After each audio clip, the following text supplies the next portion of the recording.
Hello, everyone. Again, we're not meeting under the greatest circumstances because we are going to talk about the end of someone's life. Hello. So I became aware of the existence of Shawn Kane while working for Live Boston. Um, in the morning, I would wake up, I'd have a text from my boss with a list of the incidents from overnight. The photographer would put in photos and a blurb about what happened and where, and I would write about it. Um, and for some reason, so this article ended up being about a man who paid $30 for a blowjob at Methadone Mile, which is the area of Mass and Cass in Boston, which is highly concentrated with drug addicts and vulnerable people. So when I looked at this photo, I texted my boss immediately, and I was like, I need to look into this guy because I don't know if you guys can tell, but there's like nothing behind his eyes. It alarmed me. I was like, I want to find out more about this guy.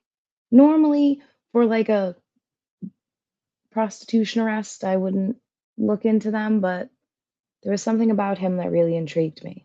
So I looked into him. And that's when I found out who Shawn Kane is. This is Mr. Kane.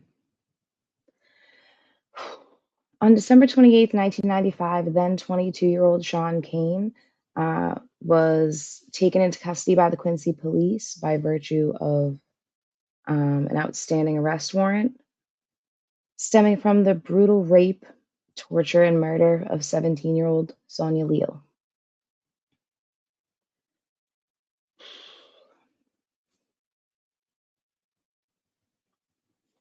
According to Norfolk County prosecutor Gerald Podolsky, Shawn Kane and his friend Robert Larkin drove to Boston's combat zone.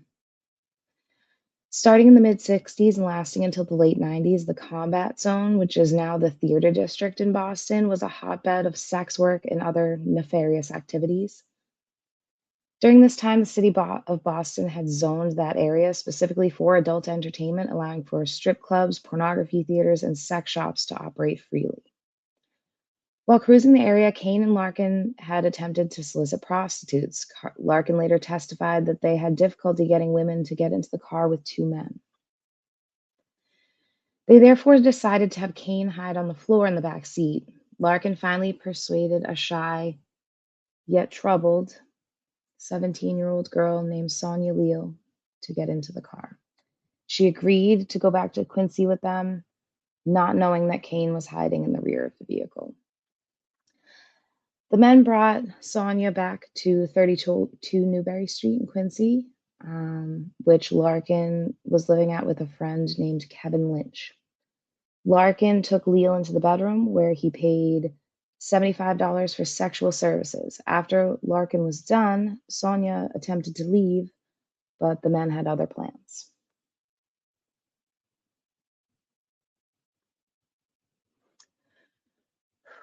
According to court documents and news coverage from the time, this another 90s case, Kevin Lynch openly admitted in testimony to participating in the brutal rape, torture, and murder of 17-year-old Sonia Leal. He testified that after hours of raping and abusing Leal, the men finally realized that she was no longer breathing. When her body was finally discovered by authorities, a roll of Everlast hand tape used for boxing was found tightly wound around her neck. Her cause of death was determined to be asphyxiation. And as you can see on your screen, this is one case I am not going to put out all the documents. I do believe that they have been impounded since my article. Even while working for Live Boston, I wouldn't have put out these documents because they're awful. What they did was just awful. According to court documents, she was tied with yellow nylon rope. The pantyhose she was wearing were stuffed in her mouth, and duct tape was placed around the pantyhose. She was abused for a period of time by the three individuals, Mr. Larkin, Mr. Lynch, and the defendant, Mr. Kane, again as a joint venture.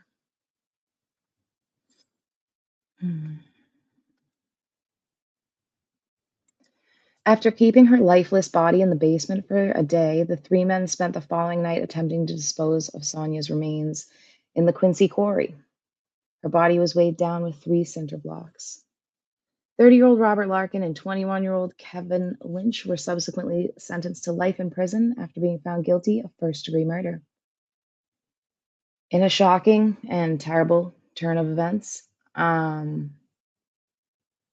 Mr. Kane was able to strike a deal with prosecutors and in exchange for information he had regarding the location of another missing woman's body, he was given a plea deal. He was allowed to plead down to manslaughter with a sentence of 19 years. Um, and this deal was offered despite the fact that him knowing the location of the other body means he very well may have been involved in the murder of another young woman. Um, Terrifying. A terrifying risk to take with the health and safety of women in Massachusetts. As you can see here, this is the allocution for his manslaughter charge. It says, as a result of the investigation, Your Honor, the evidence would show, if the case were to go to trial, that these three individuals, and I might say that Mr. Lynch and Mr. Larkin's cases have already been heard by the courts, and that they have both been found guilty of murder in the first degree, and they are both serving life sentences, and the Supreme Judicial Court has upheld those convictions. The evidence will show that these three gentlemen in a joint venture did cause the death of Miss Sonia Leal. That briefly is the evidence. The court asked Mr. Kane, did you hear the facts that were just stated to the court by the Assistant District Attorney Podolsky? Answer was yes, sir. Question, did you in fact commit the acts as stated to the court? The answer was yes, sir.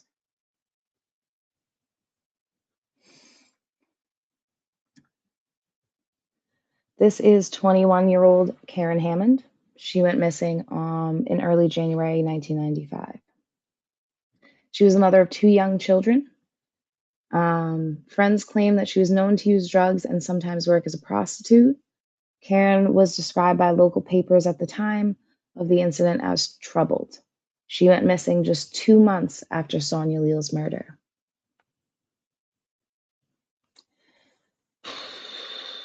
We're gonna go back to the quarry, guys. At Kane's direction, an underwater search of the Quincy quarry was undertaken with the hopes of finding Karen Hammond's body. Divers located a petite nude female at a depth of about 50 feet as they were descending into the water.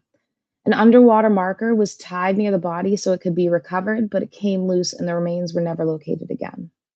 It is widely believed that those were the remains of Karen Hammond. The quarry was drained and filled with dirt from the Big Dig in 2000, and her remains were never recovered.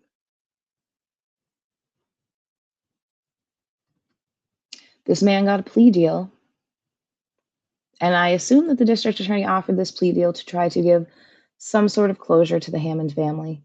But in the end, there was no closure to be had. And now a dangerous man walks the streets. So when I was looking into this, I also found this petition from 2015.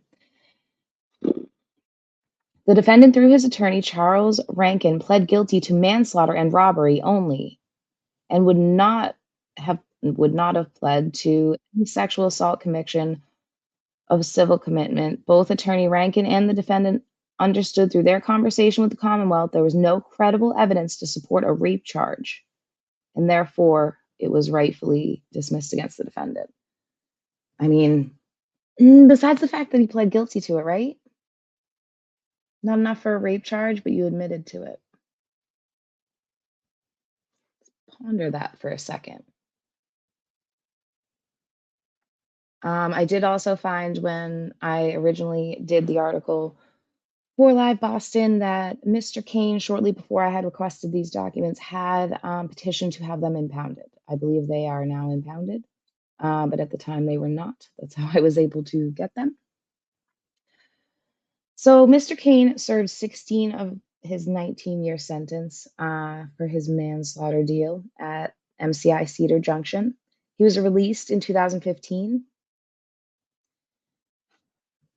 All right, guys, buckle up.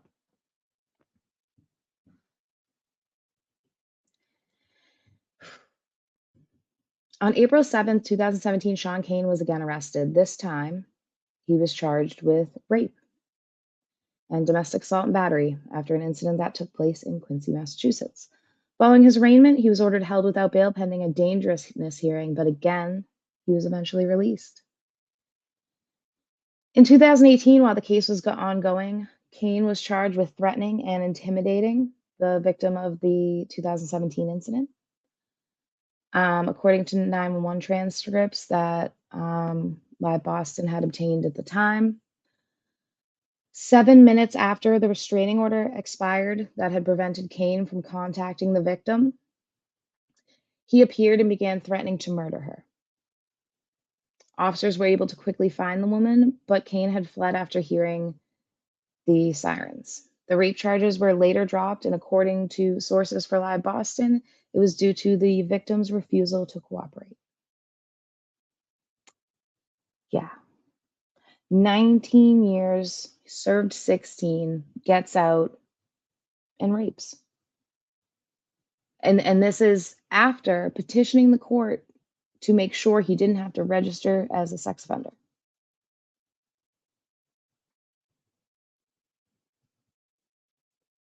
Just take this all in. Just take in all of it. This sucks. I hate this. I really do. There's Karen. My heart goes out to the Leal and Hammond families and any other victims that Mr. Kane may have previously or since his release. Because I don't think that given the 2017 rape charge after getting out of jail that Mr. Kane has changed. It just doesn't seem that way to me. As for his arrest on November 8th for getting a $30 blowjob or attempting to get a $30 blowjob at Methadone Mile, Mr. Kane was released on personal recognizance. Just think about that. A cold blooded murderer who targeted vulnerable women who were prostituting got arrested for soliciting sex at Methadone Mile and was released on his own recognizance. That doesn't seem very safe, does it? I think the saddest part to me is he's free. He's walking about. And how many women have gone missing from Methadone Mile? Hmm? I would like to think that our justice system and our prisons give people an opportunity to change and evolve and become better people. But given the evidence here, given that after release from prison, he still went and raped a woman, allegedly, um, and then intimidated that woman into not cooperating with officers, I strongly feel that Shawn Kane is a danger to women in the Boston area. And I think everyone needs to be aware of his existence, of his presence, and of his history. He's a dangerous man.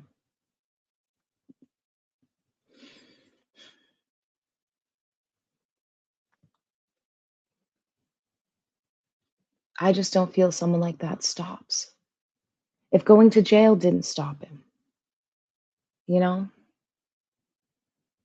due to the state's lack of concern for public safety, a violent rapist and murderer just walks among us. That's terrifying.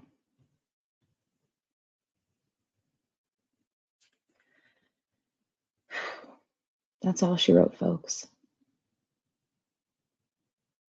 I don't even know how to end this because it's terrible. This is a picture of the Quincy Quarry, how it would have looked back then. It is now all filled in, some rocks sticking up with some graffiti. That's about it now. Sonia Leal's family was able to bury her. They probably still very much struggle. But Karen Hammond's family. My heart goes out to Karen Hammond's family. Because in my opinion, Shawn Kane and possibly his co-defendants killed Karen Hammond. And her family never got to bury a body. They never got to bring her home. And they certainly never got justice for her. So if you know any women in the Boston area or any women down in the Methadone Mile area of Boston, tell them to be careful because some people are just evil. That's going to be it for today, guys. I again wish we were meeting under better circumstances.